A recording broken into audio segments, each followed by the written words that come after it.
Welcome to this latest edition of the Real Deal Podcast, episode 957.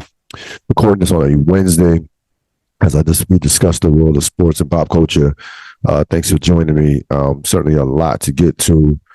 Happy birthday, Cree Cree. So happy birthday to my niece. Hope she's enjoying her day.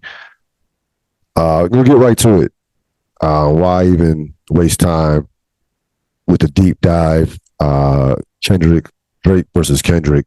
It seems to me, based off the lack of activity since Sunday, that this battle is probably over. I don't see Kendrick, releasing anything to follow up what Drake said with the Heart Part Six. It's just like nothing. That's not an album. Excuse me, a record that if I'm Kendrick, I would respond to. That's basically it wasn't. It was a semi basically Drake almost bowing out, so to speak, and taking his ball and going home in a sense. Some way it was some maybe a bit it waving a white flag or basically saying, this is over, I'm good. You got some good exercise in with the pen and what have you. It was okay. It was an okay record. Definitely Drake was on the defensive from that standpoint. In terms of responding to some of the claims that Kendrick Lamar made over the course of the weekend. Listen, we can go back and forth depending on whose camp you're in terms of who won the battle. A Drake stan is going to say Drake. A Kendrick stan is going to say Kendrick. I prefer Kendrick's music, but I'm not a Kendrick stan, and I respect Drake as somebody who has been at the top of the game for the past 10 years and can frankly spit with anyone, can rap with anyone except Kendrick Lamar from that standpoint. So I didn't have a particular horse in the race, but it's undeniable who controlled this battle, who was with the narratives, who had the most impactful records in this battle, and who was kind of the puppet master, the master strategist in this battle, the master chess player, and that was Kendrick Lamar. Like I don't think you could be an objective hip hop fan and not say Kendrick dictated this battle. There were a number of missteps by Drake. We'll go over them, but I mean, Kendrick won this battle. I just don't think. Again, I just don't think that when you look at the totality of everything, and we'll get to some stuff in terms of numbers and chart and songs that charted, but again, to me, it's kind of obvious, um, and it could have been much closer. Like it could have been much. It could have been. It absolutely could have been a lot closer than what it was, because I really thought that coming into this, that Drake had a legit. As crazy as it may sound to some, Drake had a legit chance to win this because he was battle tested. And again, you could be a better rapper and lose a rap battle. Like we've seen lesser rappers beat guys in rap battles. You've seen that before. So it doesn't make you the better rapper because you win a battle. You might have just had a great moment, a great couple of tracks, and that was that. But again, I really thought this was going to be, objectively, I really thought that Drake had a chance to win this, had an opportunity to win this, considering some of his prior success. But at the end of the day, he lost. He lost mainly because he's facing, in my mind, the third greatest rapper of all time, behind Nas and Jay Z. But he lost because he couldn't, in essence, get out of his own way, and he lost because he doesn't. Drake does not respect or love the culture, this thing we call the hip hop culture. He doesn't respect or love it to have treated it like a battle that it was. Let's go through the missteps, right? So comes out with push-ups, following Kendrick's verse on Like That. Cool. One got leaked with some bad that with a bad beat and then we heard the real one later on that day. I was fine with it. I didn't think the song was fire, but I was like, okay, he came at everybody, Kendrick, Weeknd, Future, Metro Boom, and all those cats that were coming at him. With the two albums. So he comes at them, addresses them, and not even like doesn't even allow that to breathe, right? Doesn't even allow that track to breathe. Then he makes his major misstep with the release, and this is where I think he never recovered with the release. Excuse me, the release of Tailor Made. During the Tailor Made track, of course, he uses the AI with Tupac and Snoop's voices, and basically calls out Kendrick for not responding like right away, and basically dares Kendrick to respond. Again, you understand who your opponent is. You understand that you are not ever going to dictate when Kendrick came out in terms of this battle. We've seen Kendrick go years without releasing albums. So again, that's just not like you are not going to bully Kendrick into releasing a rushed emotional track. So that came out on a Saturday. That came out the 19th of April. So Kendrick goes 11 days. Kendrick goes 11 days when Euphoria comes out. Those two tracks dropped on April 19th. Kendrick drops Euphoria. And then after that, shit was on. So that was his biggest misstep. The Tailor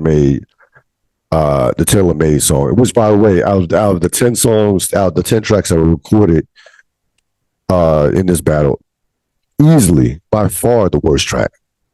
By far the worst track of all the tracks. It didn't even belong. That track didn't even belong in this battle. It wasn't even worthy of some of the quality work that we got from this battle. And we got some quality work from both parties, from both sides at times in this battle.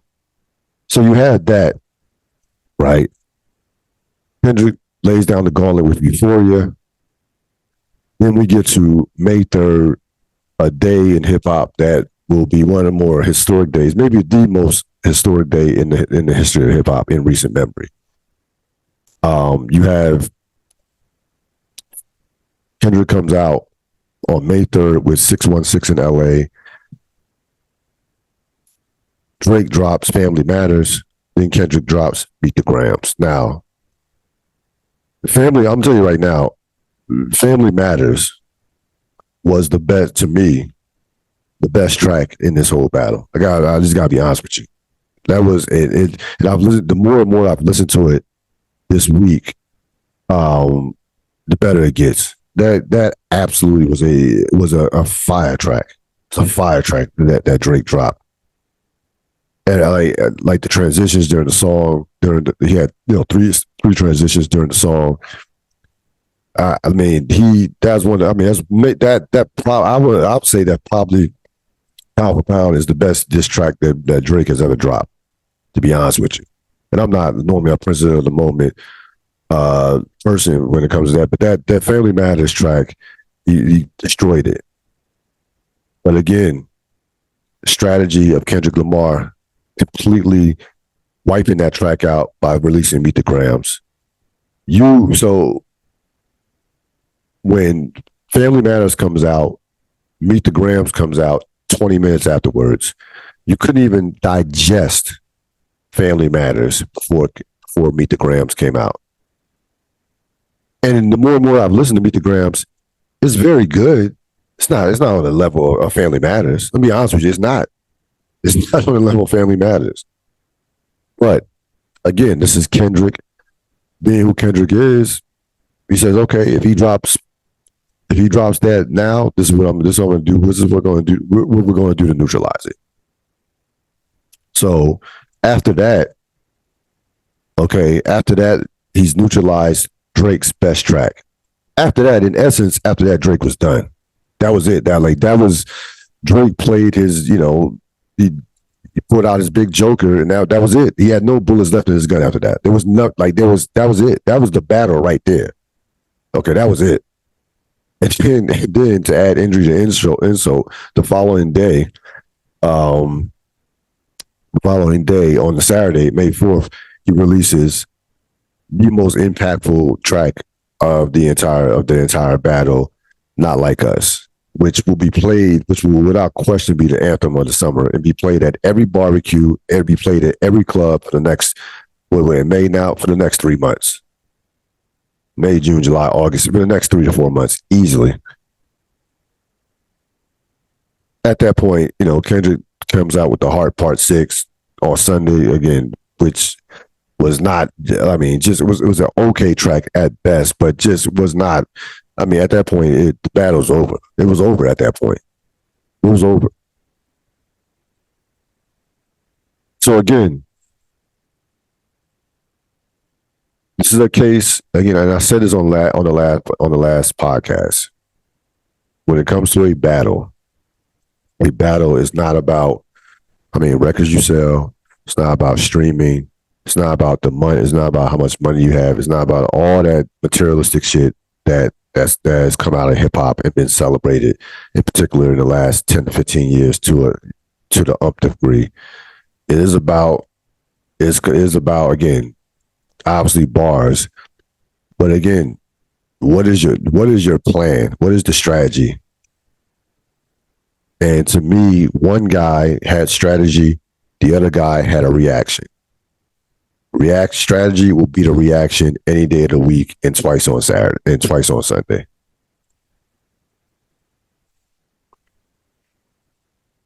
And remember, we go back to the beginning of this.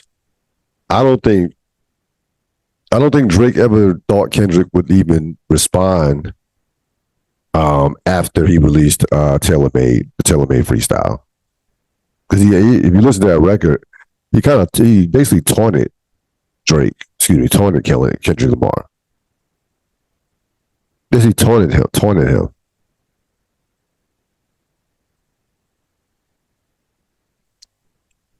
But how wrong was he?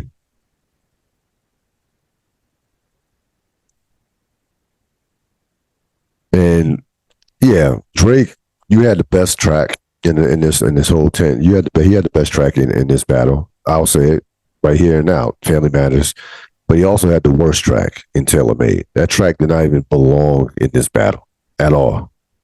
Track didn't belong in this battle. Now, as far as like as far as the lies that have been told,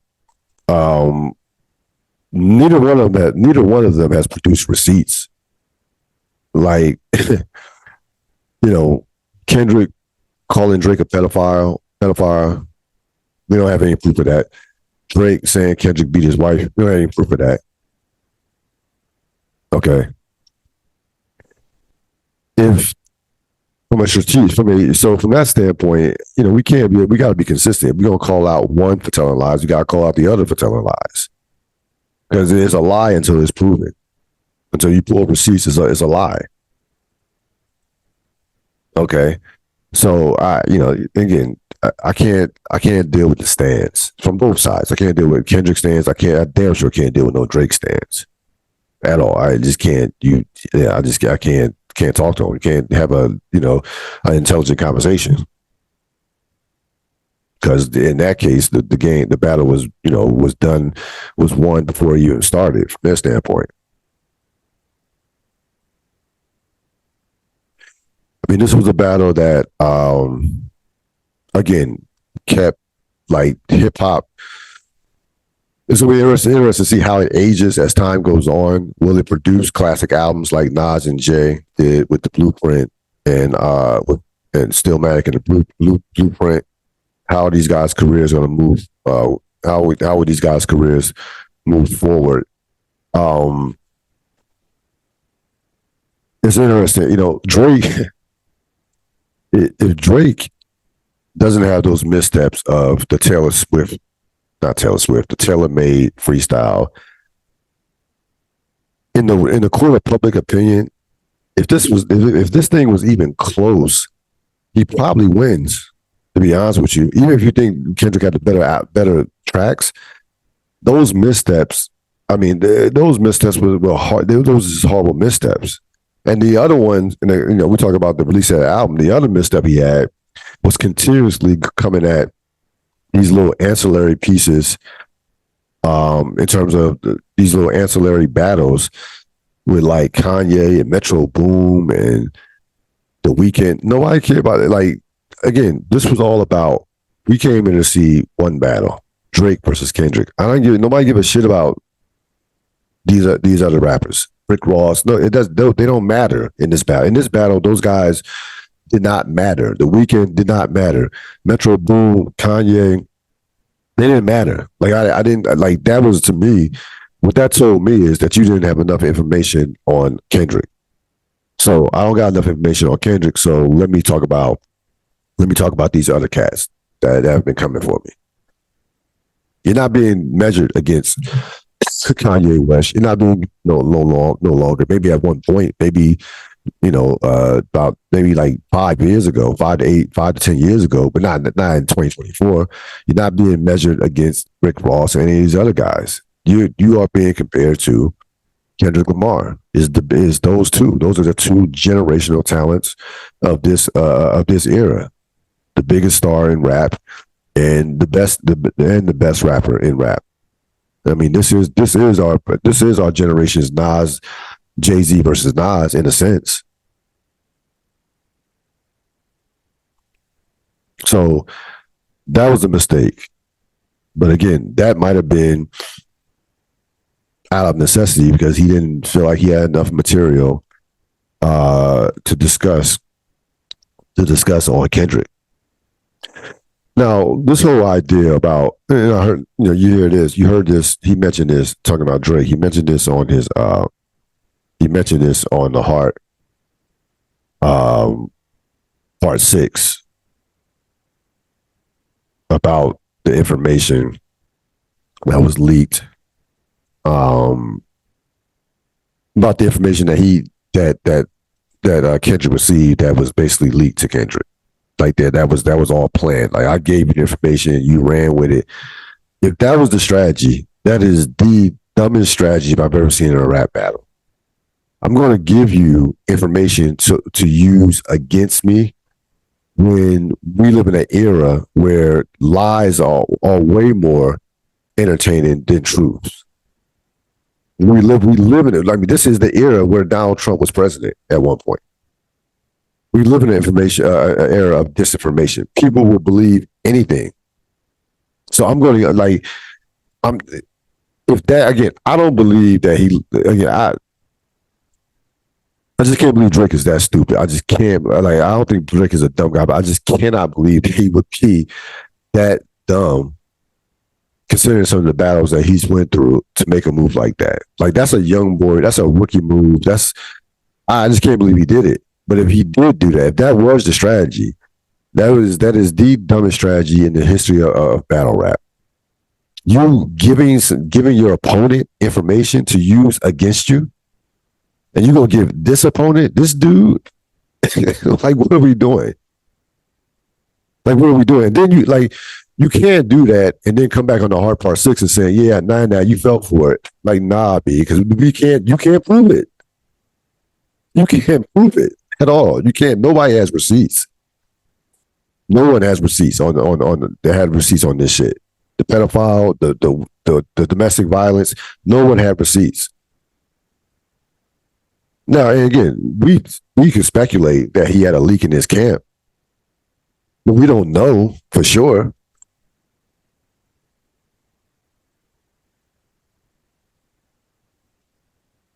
So again, if that was the strategy, that is the dumbest strategy in the history of battle rap. That strategy led Kendrick to Meet the Grams and You Not Like Us.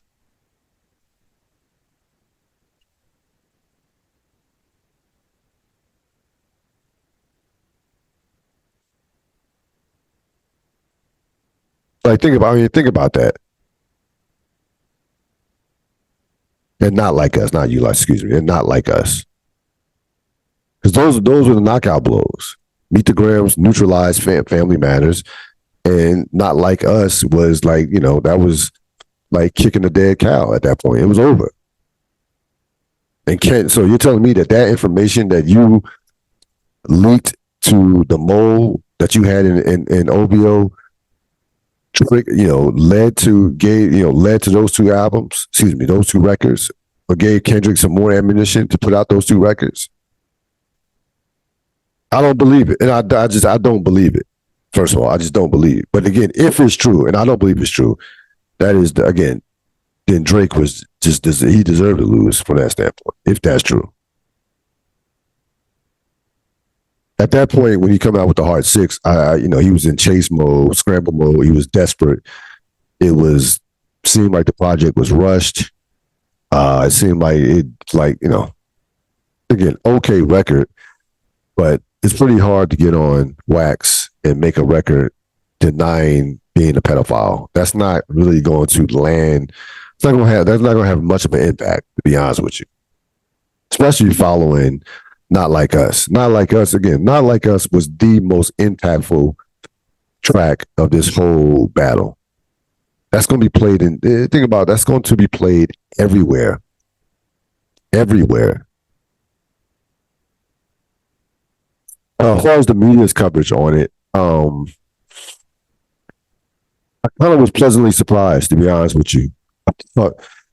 Okay, again, I stayed away from the Drake stands. There are some media personalities who are Drake stands, who know Drake. I won't even mention them, but they know who they are. I can't even listen to them. I will give some established media personalities and hip hop heads credit. D. Elliott Wilson, who are both Drake guys, not from the standpoint of being, stands, but they speak highly of Drake. They both had Kendrick winning this battle up until this point, and they explained it. They explained why, and a lot of reasons was because of his missteps, and because because Kendrick is more culturally connects to the hip hop fans and hip hop culture than Drake was, which was abundantly obvious, especially during this battle. It really got exposed if you didn't already know that and believe that to begin with. DJ Academics, Ak is a Drake guy through and through. He rides hard for Drake. He even said, hey, Kendrick is winning right now. He had it close, but that is Drake's. Anybody that's follow Academics, that's Drake's guy. Period. That's his guy.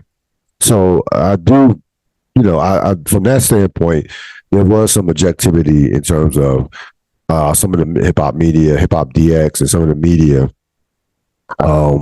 not seemingly being in the pocket of Drake. Now, the flip side to that is you're gonna have the Drake fans say, well, now the media hates Drake. They want everybody's in as a conspiracy for everybody to take Drake down because he's been at the top for over a decade. So, from that standpoint, depending on which stand where you will dictate your opinion. This is not the biggest rap battle in history from a standpoint of when I compare it to Nas and Jay-Z. The thing you have to consider with Nas and Jay-Z, number one, the Nas and Jay-Z battle produced not only two classic diss songs, Ether and Takeover, but they produced two classic albums in terms of Blueprint and Stillmatic. So now, if Kendrick and Drake produce classic albums from this, I would have to reassess that. Because in terms of impact, I would say that it's probably more impactful for the hip hop culture because of the times with the social media and where we're at with technology. But I can't say it's better. It was better than the Nas Jay-Z battle. No, I can't. I don't put Drake on the same level as Nas Jay-Z. is Nas and Jay-Z. Kendrick, I don't put Drake at that level. Like I said, I don't. Like I said, I've said this countless times. I'll continue to say it. You can't be one of the ghosts if you haven't had a classic album. Sorry, but I respect Drake.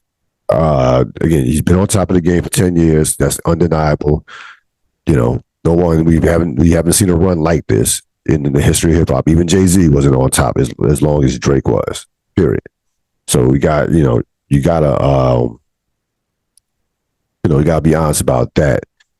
But I can't, and time will tell in terms of how this battle ages. From a standpoint of again, what is coming next? What is next for these two as far as albums? What does their next album look like? Again, Drake won this. Excuse me, Kendrick won this through and through. Kendrick has 3 of the top 6 songs on iTunes. Not Like Us, Euphoria, Meet the Grams. Euphoria right now open on Billboard in 1 week, just in week 1 at number 11. Push Ups is in his second week is at 17 on Billboard Top 100. And I guarantee you, come next week, there will be a bunch of Kendrick tracks on there. Not Like Us, I would assume, and a couple of maybe 616 in LA as well. And I'm sure Family Matters will probably join that list as well next week. And again, Kendrick had 3 of the top 6 songs on iTunes. Meet the Grams. Again, Not Like Us, Euphoria, Meet the Grams.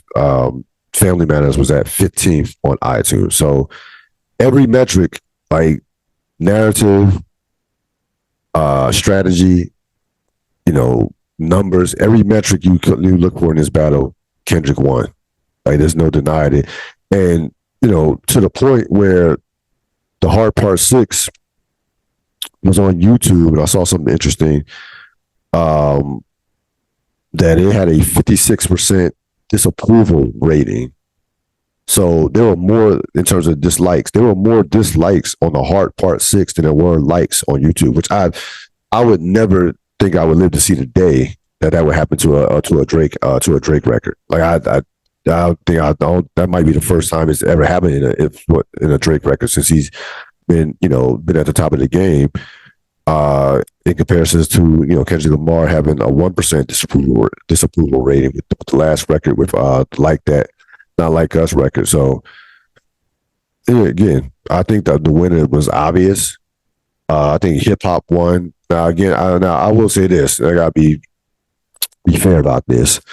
There was a lot of this thing got very nasty. Okay, it started out,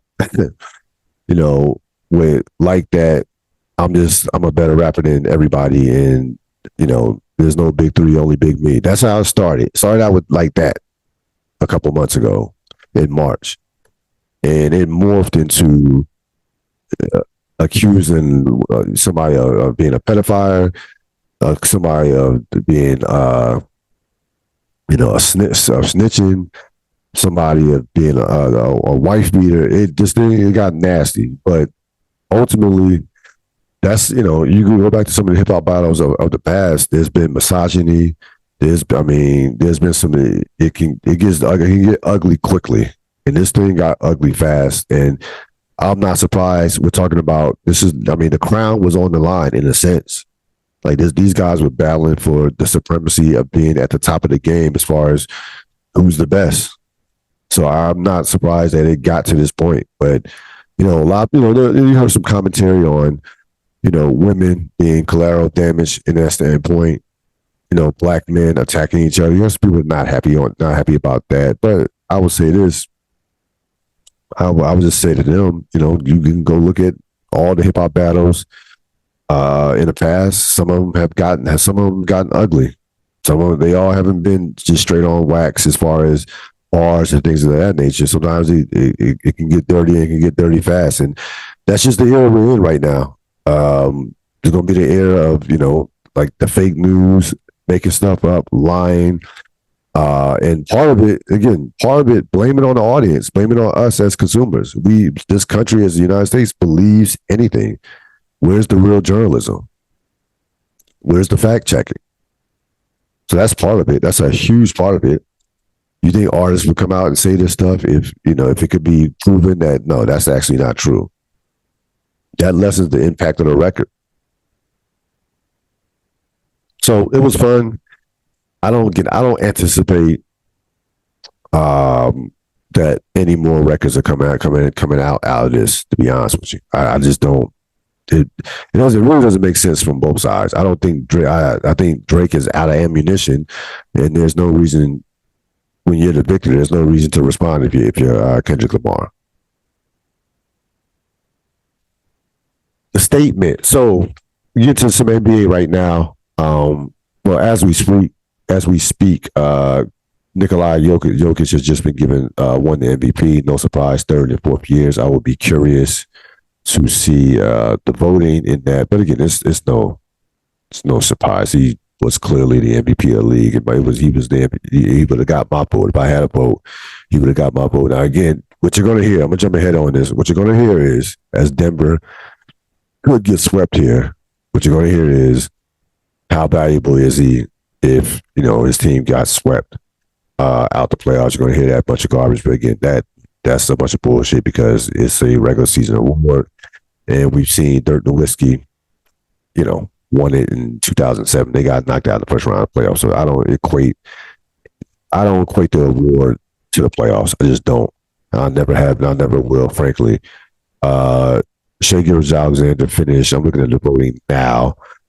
Relatively close. 926 or 640 total. So you got Jokic, SGA, Luka, Giannis in the top four. Jalen Brunson, who we'll see tonight, finishes fifth. Tatum sixth. Anthony Edwards seventh. Domantas Sabonis eighth, and Kevin Durant ninth.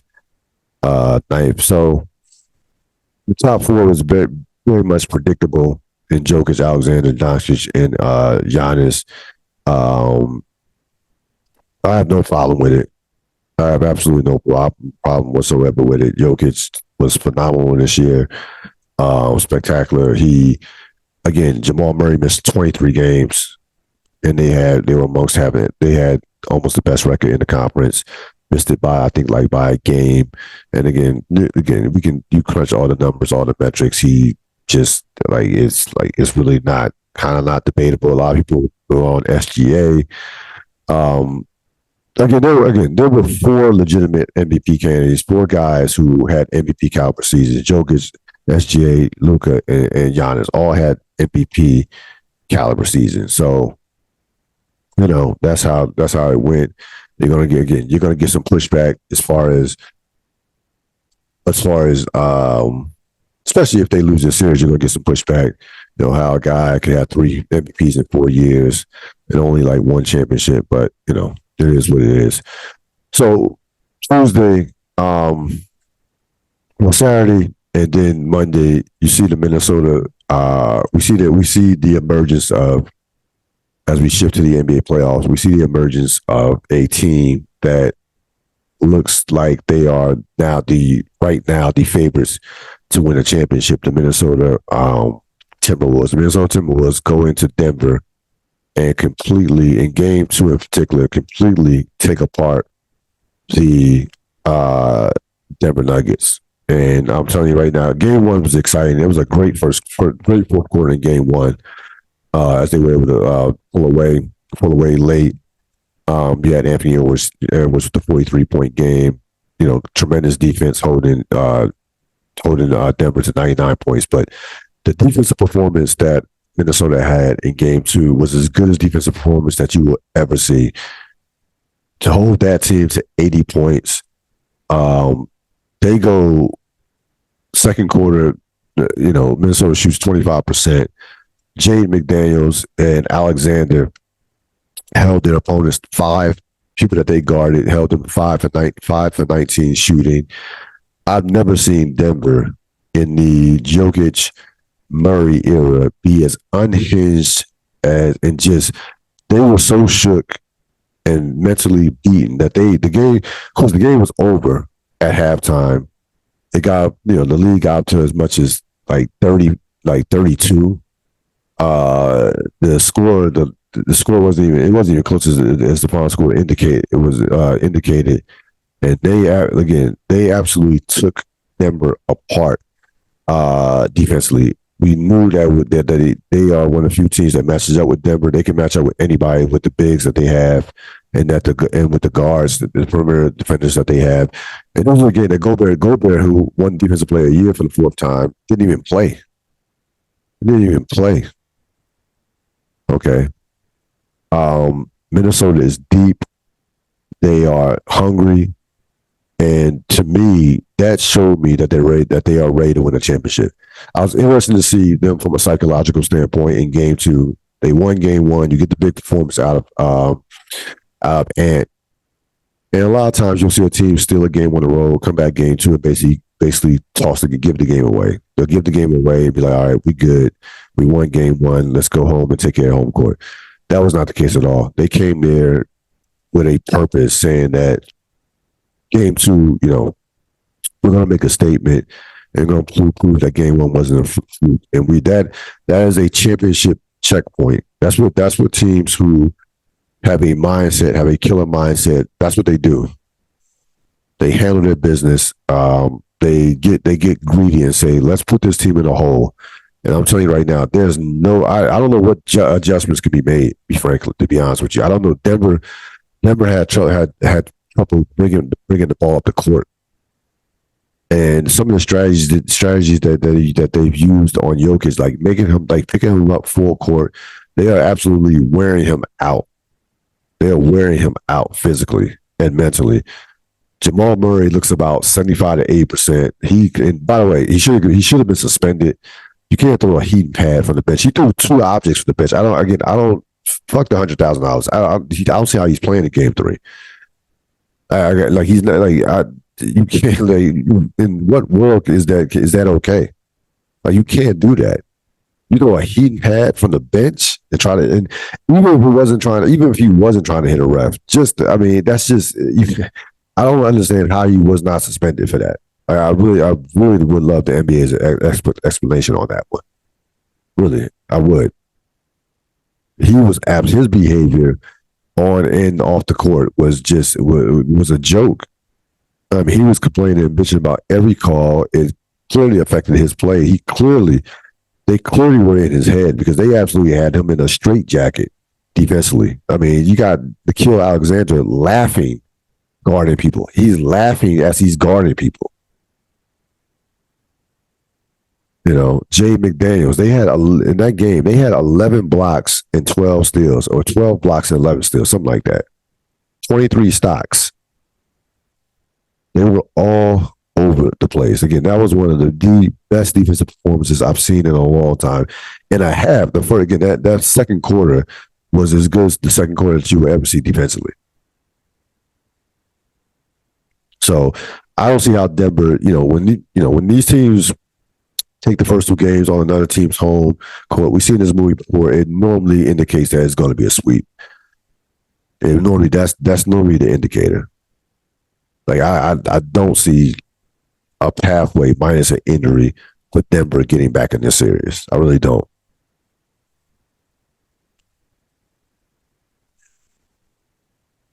OKC and LA, not the Clippers, excuse me. I should have had the Mavericks for that one. But OKC, Dallas last night. They're just deeper than Dallas. They're a much deeper team than Dallas.